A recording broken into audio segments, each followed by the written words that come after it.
It's your man Alex, and in this video, I'm going to be showing you guys my take on a burst hawk self haircut. So let's get right into it. So to get started with today's self haircut, I'm going to be putting in the first guideline using my Babyliss trimmers. Now, I'm going to be doing it very similarly to a normal burst fade. So I'm putting in the horizontal line just about at the top of my ear, and then maybe like half an inch behind the ear, I'm dropping a straight line going straight down. So it's kind of like creating a picture frame around my ear. So just above the ear and then slightly behind the ear, doing like a 90-degree angle.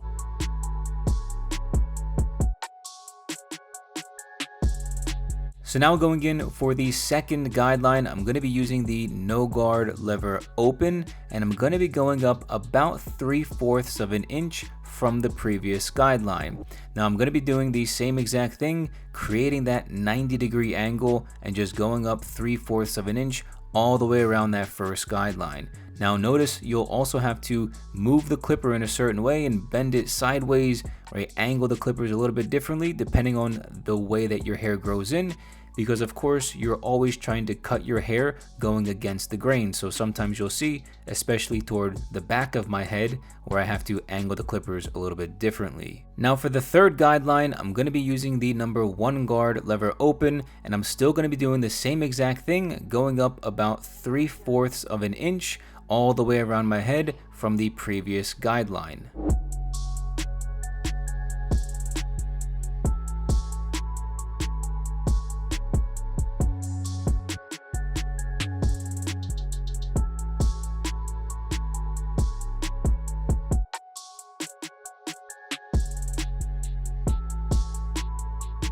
And so now for the final guideline, I'm going to be using the number 2 guard lever open, still going up about 3/4 of an inch.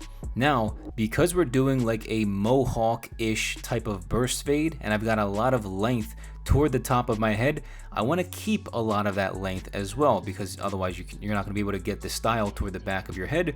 So what I'm doing with the number 2 guard is kind of freehanding a little bit and using a flick out motion as I'm pushing up my head and away.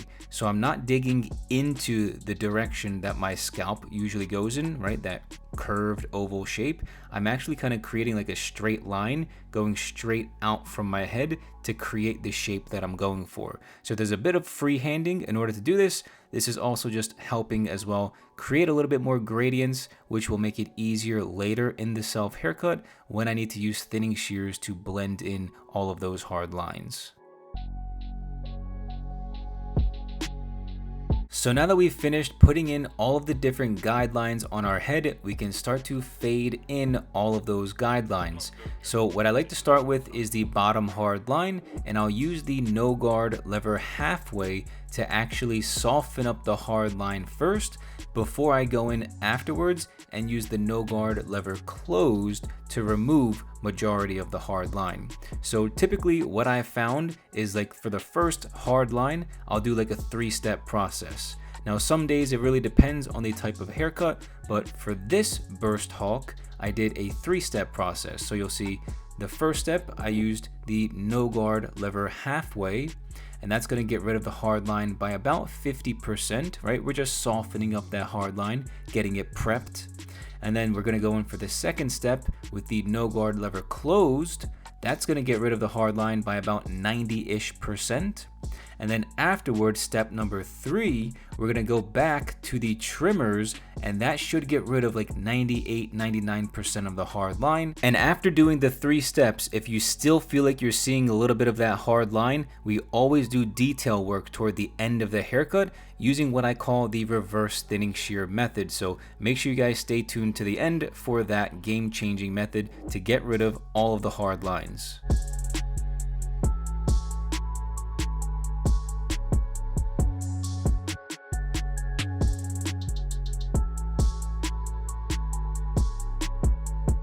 Now to remove the next hard line going up our head, I'm using the half guard lever closed, and this is going to get rid of the entire thing. So you should be pretty good to get rid of all of that hard line.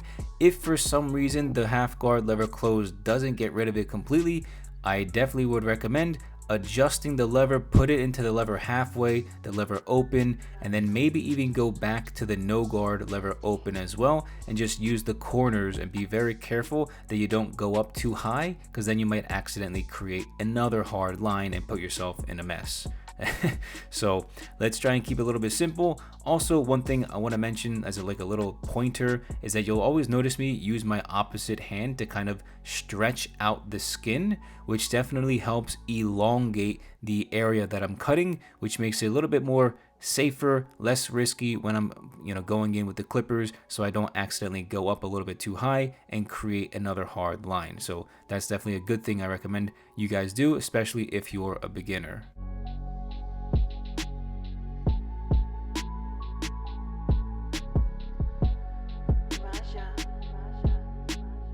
So now going in with the 1.5 guard lever closed, we're going to be removing the final hard line. So a lot of times I'll notice myself cutting with the 1.5 guard based on what I'm hearing the actual clippers cut.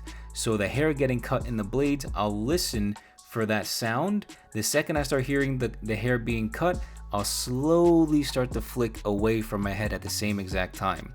And so I do this mainly because I've got darker hair. Sometimes it's a little bit difficult for me to actually see the hard line, so I base sometimes, or a lot of the times, the cut by what I'm actually hearing getting cut from the clippers. So if you've got hair like me, thick, dark hair, this might be a great way for you to cut your hair as well with the 1.5 guard. So now you can see we've finished all the guidelines, we've finished fading those hard lines. Now we can go in and start to blend the fade into that longer length on the top and back of my head. So what I'm doing is going in using some thinning shear over comb technique and just really doing my best and patiently just cut all of the hair that kind of transitions into that longer length, just to make it as gradient as possible. And the way that I do that is just making sure I'm slowly pulling the comb going up my head and slowly cutting with the thinning shears at the same exact time.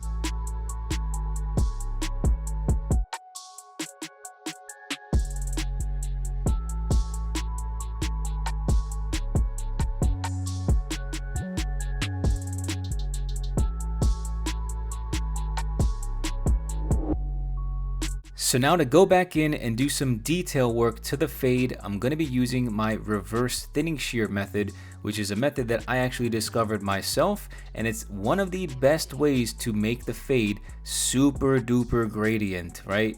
We all want our blends to look super nice and gradient, super crispy.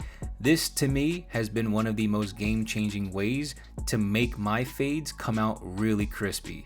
So what you have to do is just take your thinning shears, flip them and hold them in reverse, and then point directly on your scalp, on the fade, wherever you see any hard lines or bulky areas, just cut directly at them. So to continue doing some detail work and just making the haircut look overall really nice and congruent, I just went in and cut the hair vertically all around the perimeter of my head. So toward the top of my head, obviously the hair was probably like 3+ inches, and so going from a fade really nice and tight on the sides to about 3 inches in length, you're gonna need to have some severe type of blend work in order to make the haircut look congruent and even. So all I'm really doing is just going around the perimeter toward the top of my head and just cutting vertically at a 90-degree angle all of the hair. You can't finish a burst hawk without some crispy lines, so we gotta give ourselves a nice lineup using the Babyliss trimmers. Now, one thing I want you guys to notice is when you're giving yourself a lineup toward the back of your head, yes, it's going to be more challenging than on, let's say, the sides or the front of your head. That's why you need to have a good mirror setup. I'll leave that video linked in the card section above for you guys. Now, one thing you need to do is notice how I'm holding the trimmers really close to the actual tips of my fingers. So just notice my hand position on the trimmers. Notice how close my fingers are to the actual cutting blade. That's something that you guys need to really grasp and practice with while you're giving yourself lineups toward the back of your head. And so now moving to the front of my head for the lineup, I'm just using some little scissors that I got from Target maybe like 15 years ago for $5. And I like to use the little scissors because they're a bit more precise than using the trimmer. I also like to hold back my hair using a headband just in case to be a little bit more accurate. Then I'll go back in, do the vertical bars, and do the C cup going around my eyebrows using the trimmers. So now to style my hair, I'm going to be using some organic cream by KOVRAS, and I'm going to be using about 2 pea-sized amounts of product to really just make the hair less frizzy, give it that nourishment, give it that nice style that I'm going for, a little bit of a relaxed fringe burst hawk. And so what I'm doing is putting in the first pea-sized amount, messing up my hair completely, and then the second pea-size, I'll start to define and shape the haircut. This is my take on a burst hawk self haircut. Let me know in the comments below how you think the haircut turned out and what other hairstyles you'd like me to try out next. And also make sure you leave a like, subscribe, click on the link below to check out our 100% all natural hair healthy products, and watch this video if you want to take your self haircuts to the next level.